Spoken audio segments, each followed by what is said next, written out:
Struggling to sign into Odoo? You're just a few clicks away. Watch and you'll be logged in and viewing your databases in seconds.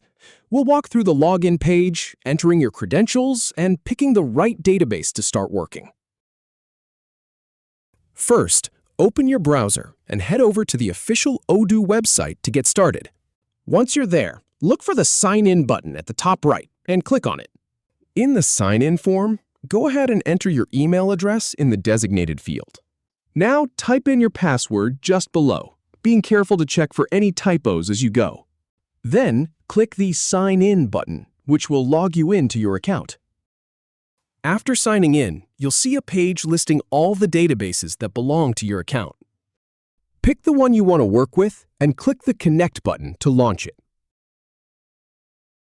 If you have any feedback or if any info is inaccurate, please leave a comment below. We'll do our best to answer or redo the video if needed. Thanks for watching.